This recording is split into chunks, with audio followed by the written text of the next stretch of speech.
ஏன் தலைவரை பார்த்து நீங்க ஏன் நடிச்சிட்டு இருக்கீங்க இப்ப?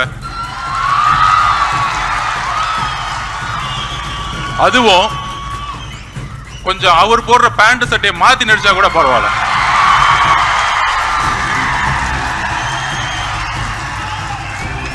இதுல இருந்து ஒரு பதிவாகுது, உங்களுக்கு முதல்வரும் ரசிகர் தான்.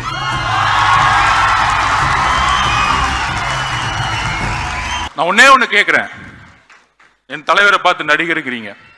அவர் எப்பவுமே சொன்னார், இப்ப கூட பதிவில், என்னுடைய ஒரே ஒரு கமிட்மெண்ட் இருக்கு, முடிந்தவொடனே என்னுடைய வாழ்க்கை முழுவதும் மக்களுக்காக டிக்ளேர் பண்ணிட்டார்.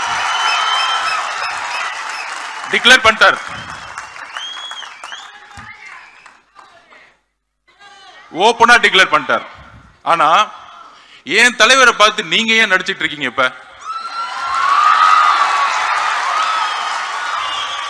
அதுவும் கொஞ்சம் அவர் போடுற பேண்ட் சட்டையை மாத்தி நடிச்சா கூட பரவாயில்ல.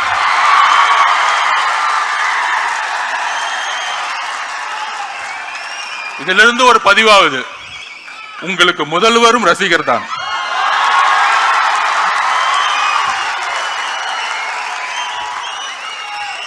அப்புறம் நம்ம எல்லாம் வந்து அண்ணன் கூப்பிடுவோம், எல்லாரும் அண்ணன் தான் கூப்பிடுவோம்.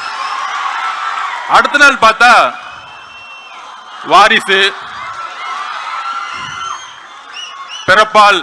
பிறப்பால் பதவி அடைந்தவர் அண்ணன் சொல்லிட்டு பேச ஆரம்பிச்சிட்டாங்க.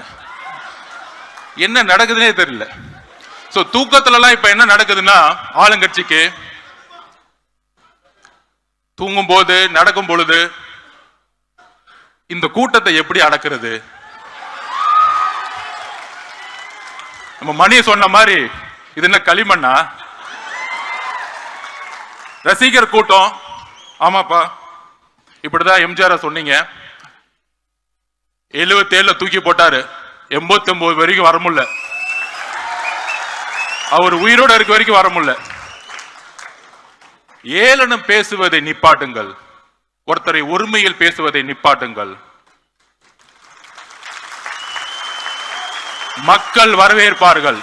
தன்னுடைய தொழிலை, தன்னுடைய பொருளாதாரத்தை தூக்கி எறிந்த தலைவரை வரவேற்பார்கள். ஆட்சியை அமைத்து பொருளாதாரத்தை உருவாக்கக்கூடிய அரசாங்கங்கள் தான் நாம் பார்த்துக் கொண்டிருக்கிறோம். பொருளாதாரத்தை தூக்கி எறிந்த ஒரு தலைவரை நாம் பார்த்துக் கொண்டிருக்கப்படுகிறோம்.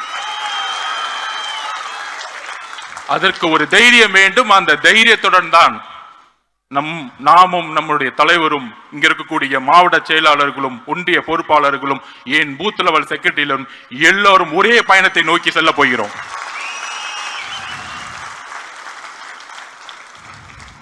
நம்ம ஜெனரல் செக்ரட்டரி அண்ணன் இது கிளம்பும் போது 4 மணி, ஆனா 6 மணிக்கு இருந்தார் காலையில.